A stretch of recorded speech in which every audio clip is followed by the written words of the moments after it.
Hi everyone, I've got another game here between Maxime Vachier-Lagrave and I am Lubbe from the Isle of Man Chess Masters 2018. So e4, e5, knight f3, knight c6, bishop c4, the Giuoco piano, knight f6, d3, bishop e7, castles, castles, knight c3, d6, and now a4 by MVL. Quite an interesting move, gaining space, probably looking at playing a5 and a6 in the future, trying to weaken some light squares. The downside is that it weakens this square on b4. King h8 by black, maybe moving off that diagonal of the bishop on c4, maybe going to look at f5 in the future. h3, knight d7. Only problem with this move is that it does stop this bishop on c8 from developing.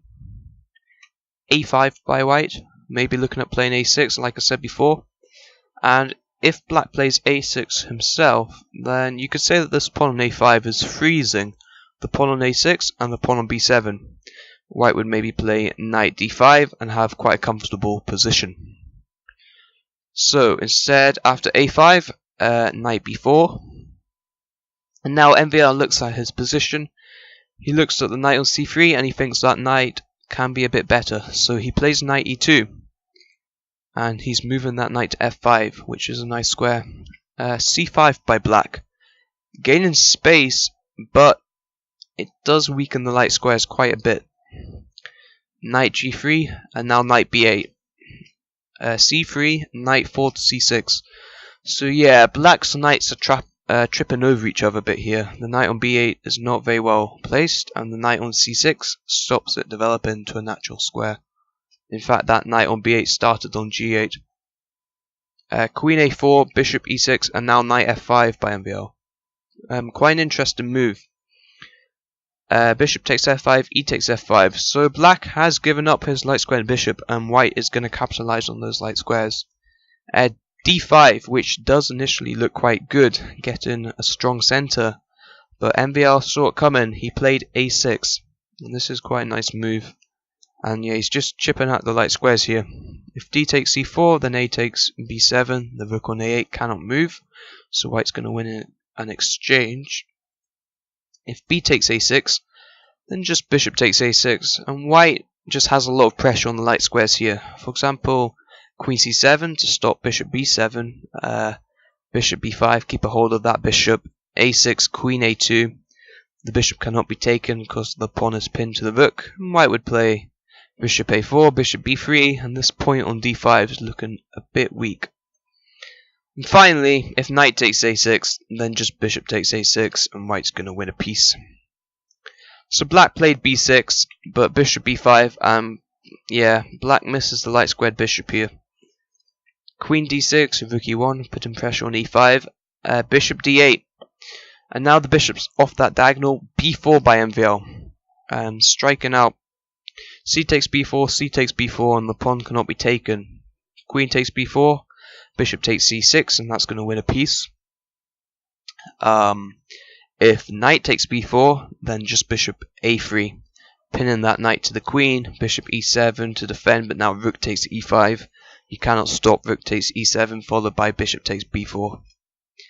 So instead, black played f6, and now white played bishop d2. And if we just compare the minor pieces here, the knight on b8 and the knight on d8 are very badly placed, and they stop this rook on a8 from developing. White's minor pieces are clearly superior to black's. Knight e7, and now knight d4 by MVL, another nice move, maybe looking to go into e6. The point is, if e takes d4, rook to e6. Attacking the queen, queen c7 forced, and now rook c1, and the queen is trapped.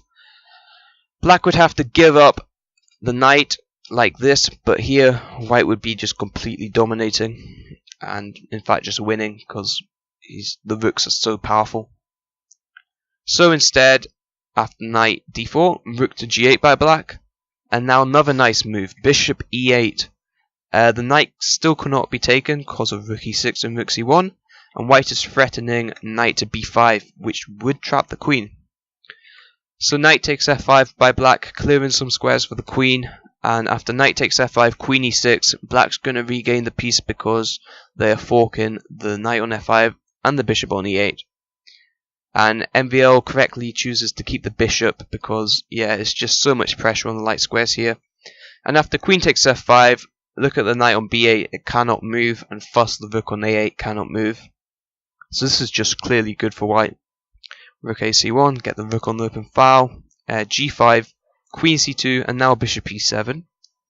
And it does seem like MVL missed something here. He played d4, but if just queen c7, it doesn't seem that black's able to stop just queen b7, which would win the rook on a8, as the knight on b8 cannot move. So yeah, maybe a missed opportunity there, because after d4, black could have played queen takes c2, and now at least we don't have queen c7 and queen b7, though this is still very pleasant for white, as the knight on b8 cannot move still. But after d4, black played e4, and now MVL went in with this idea, queen c7, and black's just losing. g4, h4, no counterplay allowed, queen e6, and now just g3, no chances for black. The knight on b8 still cannot move, the queen's coming to b7, black here resigned. Okay, thank you very much for watching. If you enjoyed, leave a like. If you didn't enjoy, leave a dislike. Bye.